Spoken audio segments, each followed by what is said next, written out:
And since this is a new month तो हमारा एक नया थीम और नया टॉपिक भी है। इस महीने हम एक ऐसे विषय के बारे में बात करने जा रहे हैं जो शायद इस दुनिया में ओल्ड फैशन हो गया है। और जब अग्रेशन एक लीडर का निशान है तो कोमलता का भाव बहुत कम दिखता है लोगों में। लेकिन हम साथ मिलकर इस महीने कोमलता या विनम्रता अपने जीवन में, अपने भाषा में, अपने व्यवहार में वापस लेके आएंगे और हम सीखेंगे बाइबल में से इसी के बारे में। That is so wonderful.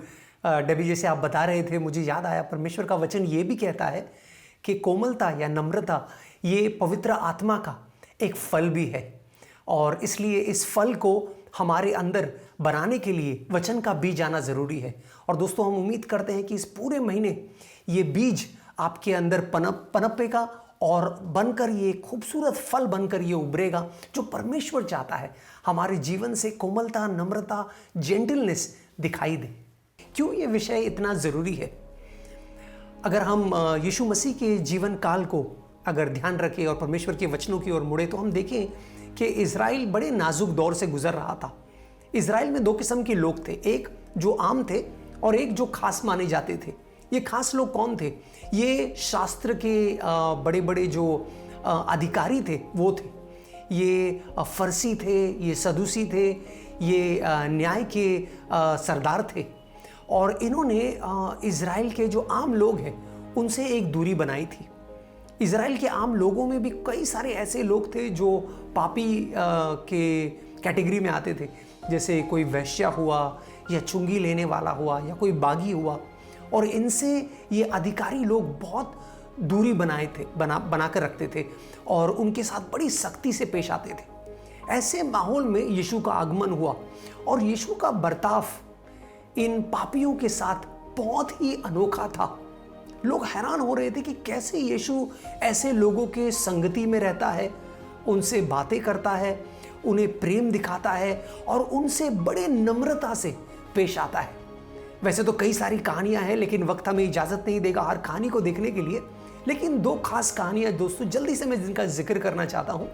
पहली कहानी है यूहन्ना 8 में, जहां पर एक औरत है जो व्यभिचार की क्रिया में पकड़ी गई है और उन्हें यीशु के सामने लाया जाता है। और इज़राइल के कानून के हिसाब से, मूसा के कानून के हिसाब से इस औरत का न्याय होना चाहिए, इसे पथराव करके मार देना चाहिए। लेकिन दोस्तों, जैसे आप जानते होंगे शायद इस कहानी को, यीशु इस औरत के बचाव में आता है और उसे बचाता भी है, और जो पत्थर मारने वाले लोग हैं वो मुड़कर चले जाते हैं। अब यीशु वहां पर है और वो स्त्री वहां पर है। देखिए यीशु उस स्त्री से क्या कहता है। मैं यूहन्ना के 8वें अध्याय से आपके लिए दो वचन पढ़ना चाहता हूं। यूहन्ना का 8वां अध्याय 10 और 11, जॉन चैप्टर 8 वर्स 10 एंड 11। तब यीशु ने सिर उठाकर उससे कहा, नारी, वे लोग कहाँ हैं? क्या किसी ने भी तुम्हें दंड नहीं दिया? उस नारी ने उत्तर दिया, प्रभु, किसी ने भी नहीं।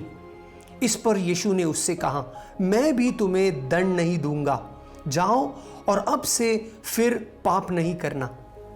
कितना नम्रता से, कितनी नम्रता से यीशु मसीह इस स्त्री के साथ पेश आता है दोस्तों। कितना जेंटल है यीशु, जबकि बाकी सारे लोग उस औरत को मारना चाहते थे, उसका न्याय करना चाहते थे, उसे खत्म करना चाहते थे, उस पाप को इज़राइल की ज़मीन से मिटाना चाहते थे। दोस्तों, यीशु का नज़रिया बिल्कुल अलग है।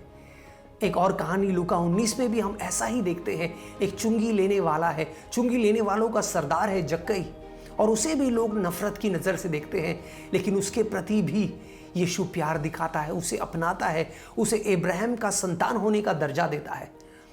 जो हम नम्रता के बारे में बात कर रहे हैं दोस्तों, हम ये नहीं चाहते कि ये हम अपने मेहनत से उत्पन्न करें, ऐसा नहीं होगा।